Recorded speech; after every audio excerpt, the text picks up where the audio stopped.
चलिए, good morning student. चलिए, आज आप लोगों के सामने फिर एक नया वीडियो के साथ आ रहे हैं। तो आप लोग देखेंगे कि हम लोग इसका नेक्स्ट वीडियो में कैपिटलिज्म और सोशलिज्म के बारे में बात किए थे, ठीक है। और किस तरह से कोल्ड वार स्टार्ट हुआ था, आरंभ हुआ, इसके बारे में आज चर्चा करेंगे। तो आज हम लोग का जो टॉपिक है वो है कोल्ड वार के बारे में। देखिए, हम लोग का जो नेक्स्ट टॉपिक है वो है कोल्ड वार, मतलब शीत युद्ध। तो देखिए, शीत युद्ध आरंभ होने का कारण क्या है, इसका बारे में हम लोग जानते हैं, ठीक है। देखिए, हम लोग पता है कि जब सेकेंड वर्ल्ड वार हुआ था, क्या हुआ था, जब सेकेंड वर्ल्ड वार हुआ 1939 से लेकर 1945, 1939 से लेकर 1945 के बीच में। इसमें कुछ देश शामिल हुए थे। जैसे एक तरफ से थे यूएसए, यूके, यूएसएसआर, और इधर से थे क्या, जर्मनी और जापान, ठीक है।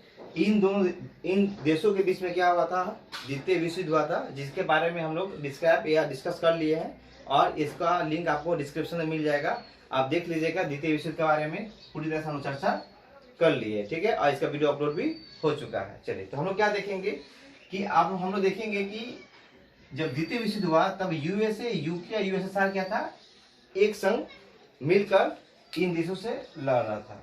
अब देखिए, समझिए बात को यहाँ से। तो जब जापान और जर्मनी इस युद्ध में पराजित हो गया और यूएसए, यूके, यूएसएसआर क्या हो गया, जब ये लोग जीत हासिल हुआ इस युद्ध में, तब इन्होंने क्या किया, यूएसए और यूएसएसआर इन दोनों देशों ने मिलकर क्या किया, जर्मनी पर अपना कब्जा करना शुरू कर दिए, ठीक है। यूएसए और यूएसएसआर। तो जब जर्मनी ने कब्जा किया तो देख लीजिए, जैसे ये मान लीजिए एक जर्मनी है, ठीक है। अभी जर्मनी को दो भाग में बांट देते हैं, ठीक है। एक पार्ट हो गया हम लोग का वेस्ट जर्मनी, और एक पार्ट हो गया हम लोग का ईस्ट जर्मनी, ठीक है। एक पार्ट हो गया हम लोग का वेस्ट जर्मनी और एक पार्ट क्या हो गया हम लोग का ईस्ट जर्मनी। जो वेस्ट जर्मनी था, यहाँ पर किसका कब्जा था, यूएसए का कब्जा था। और जो हम लोग का ईस्ट जर्मनी जो था, यहाँ पर किसका कब्जा था, तो यूएसएसआर का कब्जा था, ठीक है। अब देखिए, और ईस्ट जर्मनी में एक जगह था, मान लीजिए एक जगह है, इसका नाम क्या था, बर्लिन। ये कौन सा देश था, ये बर्लिन था। अब मान लेते इसको अलग कर देते हैं। तो बर्लिन को अलग कर लेंगे तो बर्लिन में क्या होगा, दो पार्टें बढ़ जाएगा। एक हो जाएगा वेस्ट बर्लिन और एक था क्या, ईस्ट बर्लिन। तो हम लोग क्या देखेंगे कि वेस्ट बर्लिन में भी किसका कब्जा था, यूएसए का कब्जा था, और ईस्ट बर्लिन में किसका, यूएसएसआर का कब्जा हुआ करता था। और जो यूएसए जो है, अपना सारे तोप, अंतरिक्ष, सब कुछ हथियार, युद्ध से लड़ने का सामग्री को कहाँ रखा करता था, यूएसए मतलब वेस्ट बर्लिन में रखा करता था। और जितना सारा अंतरिक्ष हो या परमाणु बम हो, चाहे एटम हो, सभी चीजों को कहाँ रखा करता था, यूएसए वेस्ट बर्लिन में रखता था। क्यों, क्योंकि कभी भी अगर यूएसएसआर से अगर झगड़ा हो या उनसे मतभेद हो तो उनसे युद्ध करने में क्या हो, उन्हें आसानी हो, मतलब उनसे युद्ध करने में उन्हें आसानी हो। इसी कारण क्या हुआ था, उन्होंने सारा अंतरिक्ष या एटम या परमाणु बम या हथियार सब कहाँ रखता था, वेस्ट बर्लिन में जाकर रख दिया करता था। कौन, यूएसए, ठीक है। इससे क्या हो गया, जो ईस्ट बर्लिन मतलब यूएसएसआर है, उन्हें इस चीज से असुविधा होना शुरू हो गया, ठीक है। और वो इन्हें दबाने के लिए अपना प्रयास जारी रखा। तब यूएसए ने क्या किया कि इससे यहाँ पर कुछ क्षति ना पहुंचे वेस्ट बर्लिन में, तो उन्होंने क्या किया, एक बड़ा सा दीवार बना दिया, और इस दीवार से क्या किया, वेस्ट बर्लिन पार्ट में पूरी तरह से क्या किया, कब्जा कर दिया। तो ये जो दीवार था, इसलिए इस दीवार का नाम क्या पड़ गया, बर्लिन का दीवार, बर्लिन का वाल। मतलब दीवार बनने का मतलब है wall of Berlin, wall of Berlin. ये जो वॉल है, सबसे पहला अगर देखा जाए सबसे लंबा दीवार कौन सा आता है, तो चीन का जो दीवार है वो सबसे लंबा दीवार आता है, और सेकेंड नंबर में कौन सा दीवार आता है, वॉल ऑफ बर्लिन, मतलब बर्लिन का दीवार सेकेंड नंबर में आता है। इतना बड़ा दीवार का निर्माण कर दिया किसके द्वारा, यूएसए के द्वारा, ठीक है। और इस जगह क्या किया, यहाँ पर पूरी तरह से क्या किया, कब्जा कर लिया। और जो वेस्ट जर्मनी थे, जो यूएसएसआर थे, उन्होंने भी क्या किया था, इस जर्मनी में एक जगह था क्यूबा बोल के, कौन सी जगह, क्यूबा, मतलब यूएसए का जो वेस्ट जर्मनी था, वेस्ट जर्मनी में एक जगह था क्यूबा जहाँ पर यूएसए कब्जा था। तो ये जर्मनी में जो क्यूबा जो थे, यहाँ पर किसने क्या किया, यूएसएसआर ने क्या किया था, अपना कब्जा कर लिया था। तो बोलने का मतलब क्या है कि वेस्ट जर्मनी में यूएसए का कब्जा था, ईस्ट जर्मनी में यूएसएसआर का कब्जा था। उसके बाद एक बर्लिन बोल के जगह था जहाँ पर वेस्ट पार्ट यूएसए का था और ईस्ट पार्ट किसका था, यूएसएसआर का था। उसके बाद देखा जाए तो फिर वेस्ट जर्मनी में भी एक जगह था क्यूबा बोल के, वहां पर भी किसका कब्जा था, यूएसएसआर का कब्जा हुआ करता था, ठीक है। तो इस तरह से क्या हो गया, कब्जा होना शुरू हो गया।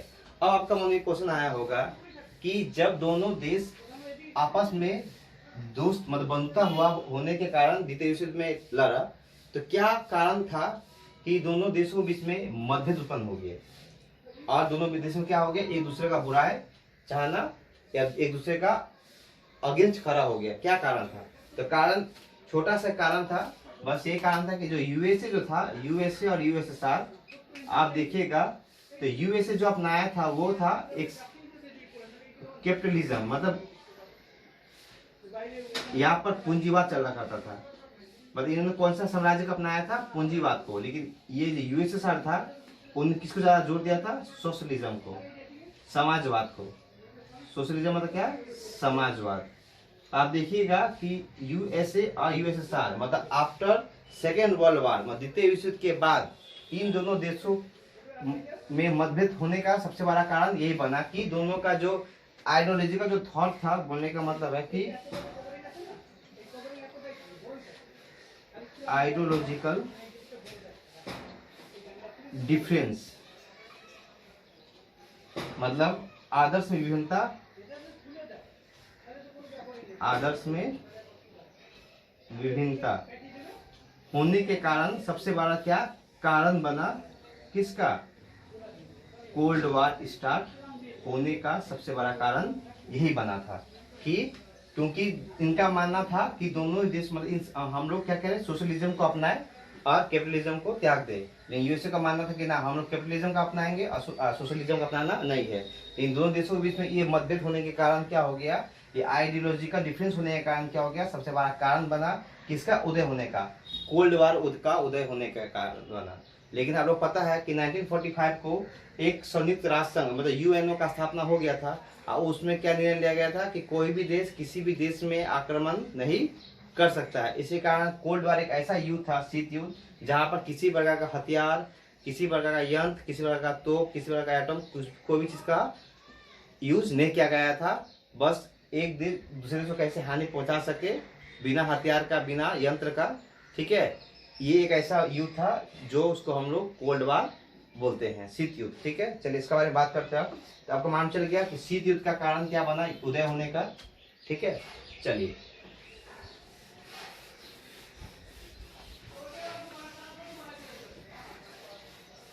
तो जो कोल्ड वॉर जो था उसका ये जो फर्स्ट वर्ड यूज, मतलब ये जो पहला वर्ड जो यूज किया था,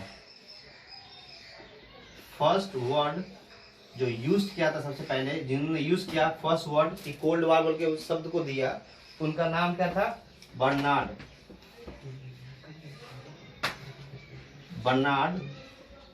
ब्रंच। बर्नार्ड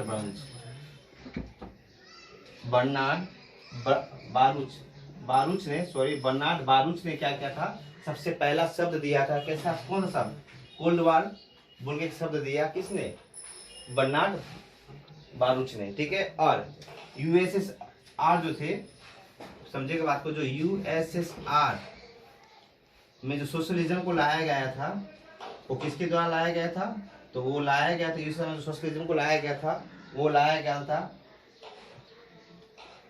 व्लादिमीर लेनिन के द्वारा। व्लादिमीर लेनिन ने क्या किया था, लाया था किसको, सोशलिज्म को लाने वाला कौन थे? व्लादिमीर लेनिन थे। ठीक है, चलिए उसके बाद आपको पता है कि 1945 को क्या हुआ था? 1945 को एंड हो गया था किसका? सेकेंड वर्ल्ड वार का।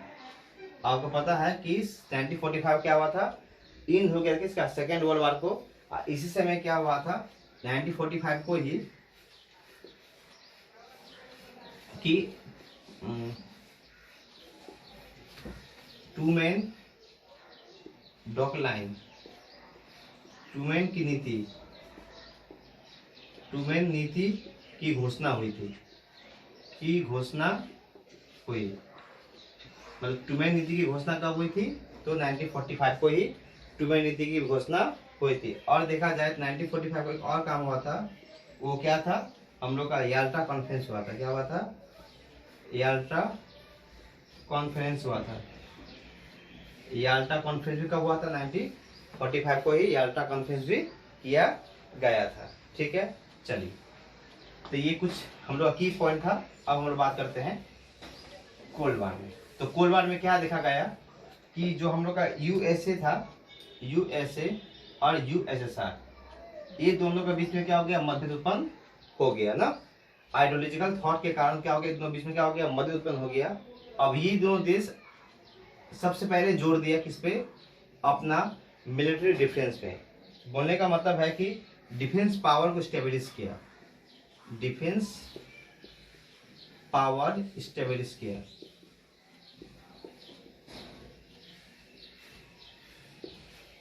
इन्होंने भी क्या किया? सेम इन्होंने भी वही किया, डिफेंस पावर को मजबूत किया। मतलब इसका स्थापना किया। डिफेंस पावर को मजबूत करने के लिए क्या किया? डिफेंस पावर को स्टेबलिश किया। दोनों देशों ने मतलब इनसे लड़ने के लिए कि कभी किसी देश में मतलब दोनों बीच में जो शीत युद्ध चल रहा था, यूएसए और यूएसएसआर के बीच में जो शीत युद्ध चल रहा था, इन दोनों ने क्या किया? सबसे पहले डिफेंस पावर को स्ट्रांग किया एक दूसरे से लड़ने के लिए। तो जो यूएसए ने जो डिफेंस पावर को स्ट्रांग करने के लिए जिसका स्थापना किया था यूएसए ने, उसका नाम क्या दिया? डिफेंस पावर का नाम क्या दिया? नाटो, NATO, नाटो उन्होंने नाम दिया। यूएसए ने अपना डिफेंस पावर, जो डिफेंस मिलिट्री लोग जो थे, वो मिलिट्री लोगों को क्या नाम दिया? उन लोगों को नाटो। ये कब स्थापना हुआ था? 1949 में। यहाँ पर 29 स्टेट इसमें शामिल था। 29 स्टेट क्या था? इसमें शामिल था। ठीक है, और यूएसएसआर ने, जो यूएसएसआर ने जिसको बनाया था, ठीक है, उसका नाम था वर्सो पैक्ट। जो डिफेंस मिलिट्री जो थे, डिफेंस मिलिट्री लोग जो थे, इनका उन्होंने क्या नाम दिया? Verso pact. इसका मतलब आप समझ ही रहे होंगे कि इन्होंने जो डिफेंस मिलिट्री जो थे, इनका नाम उन्होंने क्या दिया था? नाटो। ठीक है, और इन्होंने अपना डिफेंस मिलिट्री का क्या नाम दिया? Verso pact. उनका ये नाम रखा। और इसका स्थापना क्या हुआ था? तो 1955 को। कब हुआ था? 1955 को। और इसमें कितना? 15 स्टेट शामिल थे। कितना? 15 स्टेट इसमें शामिल थे। तो आप लोग समझ रहे होंगे कि दोनों ने मिलिट्री डिफेंस में सबसे ज्यादा जोर दिया, लेकिन फिर भी सबसे ज्यादा स्ट्रांग किसका था? यूएसएसआर का था। ठीक है, और आप देखिए नाटो के बारे में भी एक वीडियो बनाया गया है और उसको हम लोग अपलोड कर दिए यूट्यूब में। आप डिस्क्रिप्शन में चेक कीजिएगा, आपको इसका भी वीडियो मिल जाएगा नाटो के बारे में। ठीक है, चलिए अब देखिए बात करते हैं। आप देखिएगा तो सबसे पहले फर्स्ट सैटेलाइट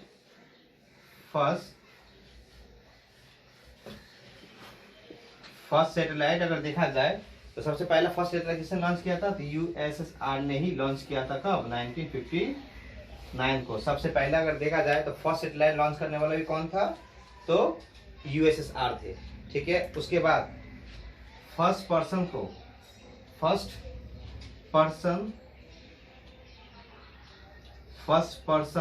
ठीक है, इन स्पेस, इसमें जो पहला जो पर्सन को भेजा गया था वो किसको भेजा गया था? उसका नाम था यूरी गैगरिन। क्या नाम था उसका? यूरी गैगरिन नाम था उनका, जिन्होंने क्या किया? जिनको सबसे पहले स्पेस में भेजा गया था यूएसएसआर के द्वारा ही। कब? तो 1961 को। तो आप देख ही रहे होंगे कि हर कार्य में सबसे पहला अपना 100% कौन दे रहा था? यूएसएसआर। मतलब यूएसए इतना ज्यादा स्ट्रांग था कि उन्होंने सबसे पहला सैटेलाइट उन्होंने ही लॉन्च किया 1959 को। और सबसे पहला पर्सन स्पेस में भेजने वाला भी कौन था? यूएसएसआर थे, यूरी गैगरिन, ठीक है, गैगरिन। और फर्स्ट पर्सन को जो उन्होंने कहा भेजा था, इन मून में भेजा था, वो स्पेस में भेजा था, लेकिन सबसे पहला मून में भेजने वाला कौन थे? यूएसए था, जिसका नाम क्या था? Neil Armstrong. आपको पता ही है कि नील आर्मस्ट्रॉन्ग जो थे वो यूएसए के द्वारा भेजा गया सबसे पहला पर्सन था जिसको मून में भेजा गया था। कब? तो यूएसए ने भेजा था कब? 1969 को। तो आप देख ही रहे होंगे कि हर कार्य में सबसे पहला अपना 100% देने वाला देश कौन था? यूएसएसआर था। मतलब यूएसए इतना ज्यादा स्ट्रांग था कि उनके सामने यूएसए को चलना बहुत ज्यादा मुश्किल हो जा रहा था। लेकिन कुछ दिन के पश्चात जब यूएसएसआर का क्या हुआ? जब यूएसएसआर का इकोनॉमिक्स कंडीशन खराब हो गया, कुछ दिन का पश्चात क्या हो गया? जब यूएसएसआर का इकोनॉमिक्स कंडीशन खराब हो गया, तो इस देश को सपोर्ट करने वाला कोई भी देश इनका साथ नहीं दिया, ठीक है।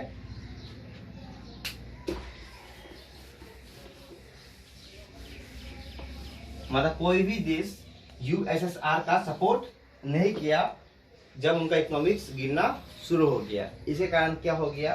बाद में जो यूएसएसआर जो था, यूएसएसआर ये क्या हो गया? धीरे धीरे क्या हो गया? खत्म होना शुरू हो गया। तो हम क्या लिखेंगे? 1922 से लेकर 19 कब तक? 1991 तक, 1991 तक। तो 1992 में क्या हो गया? इसका स्टेब्लिश हुआ था, इसका स्थापना हुआ था, किसका? यूएसएसआर का। और 1991 तक पहुंचते पहुंचते ये क्या हो गया? एंड हो गया, मतलब खत्म हो गया। मतलब यूएसएसआर क्या हो गया? अंत हो गया, ठीक है। मतलब ये राज्य क्या हो गया? खत्म हो गया। और इसका अंत होते ही क्या हो गया? यहाँ से जो कोल्ड वार था वो भी क्या हो गया? खत्म हो गया। आपको पता है कि कोल्ड वार ऐसा युद्ध था जहाँ पर किसी प्रकार का हथियार, परमाणु बम, एटम को यूज नहीं किया जाता। यहाँ बस आपसी झगड़ा, आपसी मतलब एक दूसरे देश को कैसे हानि पहुंचा सके, इसी को लेकर खाली कार्य होता था। लेकिन हथियार या परमाणु बम का यहाँ यूज नहीं किया जाता था ये युद्ध में, ठीक है। कोल्ड वार एक ऐसा युद्ध था, शीत युद्ध। बात समझ में आया आपको? अब आप समझिएगा, इसमें एक तो वर्ड आपको, हाँ सर, देखिए तो यहाँ से क्या हो गया? यूएसएसआर का अंत हो गया। अब यूएसएसआर क्या हो गया कि जो अपना वीटो पावर था यूएसएसआर का, यूएसएसआर जो वीटो पावर था, वीटो पावर ऑफ यूएसएसआर, वो वीटो पावर किसको मिल गया? वो मिल गया, वो चला कहाँ? रसिया। इसका मतलब क्या हो गया? जो यूएसएसआर है वो क्या बन गया? वो बाद में जाकर वो रसिया बन गया, ठीक है। बाद में क्या हो गया कि ये क्या हो गया? रसिया। मतलब ये जगह में क्या आ गया? रसिया। मतलब इसी का जगह में एक नया नाम क्या आ गया?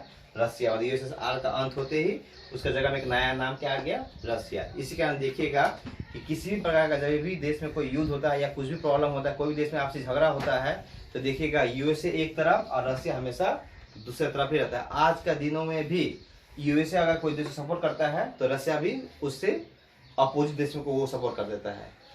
देखिएगा ये झमेला आज भी देखने को मिलता है। इन दोनों बीच में आपसी संबंध आज तक बना नहीं है, ठीक है। और आपको एक वर्ड यूज करते हैं, प्रॉक्सी वार। आप समझिएगा ये प्रॉक्सी वार क्या होता है, समझिएगा बात को।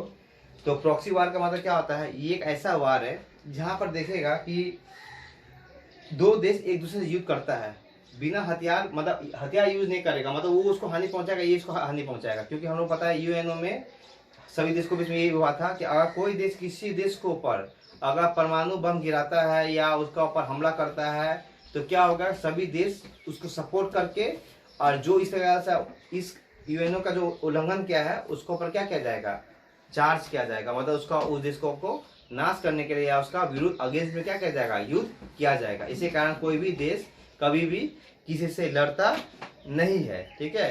कोई भी देश किसी देश से लड़ता नहीं है, ये सोच के कि अगर हम उसको ऊपर युद्ध करेंगे तो बाकी देश क्या करेगा? उसको सपोर्ट करके मुझे क्या करेगा? हानि पहुंचाएगा, ठीक है। तो प्रॉक्सी वार कैसा वार है कि मानिए कि दो देश है, मानिए क्या है? दो देश है। अब दो देशों के बीच में अगर युद्ध होता है, दो देशों के बीच में अगर युद्ध होता है तो ये देश को क्या करेगा कि बहुत सारा देश है इसको सपोर्ट करेगा और उधर देखिए बहुत सारा देश इसको सपोर्ट करेगा।